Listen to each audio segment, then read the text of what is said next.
What do you do when things don't go how you hoped?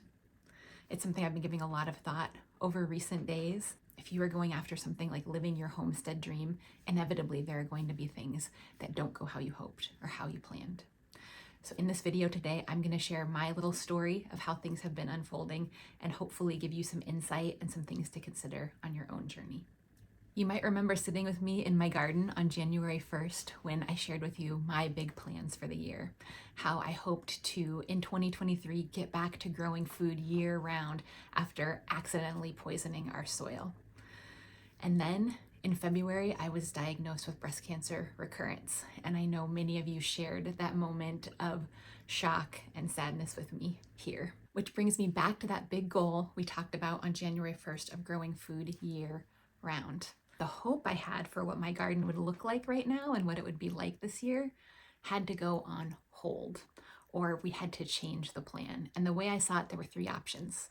I could pretend like nothing was wrong with me and force myself to do it, which I've done before and ruined my body. I could give up and say, well, that's it. I mean, I have a really good excuse. I'm a cancer patient, right? Or three, I could come up with a creative solution. Spoiler alert, I chose option three, the creative solution. So the way that's looked for me tangibly is I have had Kevin do some tasks that I normally love doing. I've had friends come and help, some who are gardeners and some who aren't. And in all cases, it's been a wonderful time to connect with them. And I've chosen, instead of starting a bunch of my own plants at home like I normally would, I'm buying them from local farms and gardeners. And in that way, I'm supporting my community. So while my garden is not going to look how I had hoped at the beginning of the year, my big vision for growing food year round is still going to be possible. And so here's what I know to be true.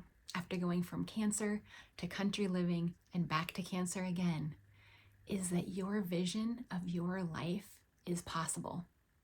Even when things don't go according to plan, even when you get thrown curveballs, your dream is possible as long as you keep taking small actions and you hold that vision for yourself. And I can tell you, even if you're quavering in that vision and you're uncertain right now, I'm holding it for you. I know that that dream can be far more than hope. So here's what I want to know from you is, what is that next small step, tiny little step you're going to take towards living your dream? Maybe it's buy some seeds and start growing sprouts on your windowsill.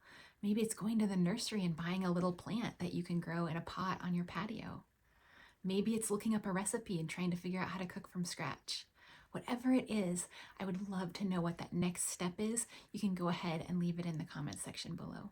And Opal just showed up for the last part, which here it is. Remember, there is no one right way to homestead, only the way that's right for you.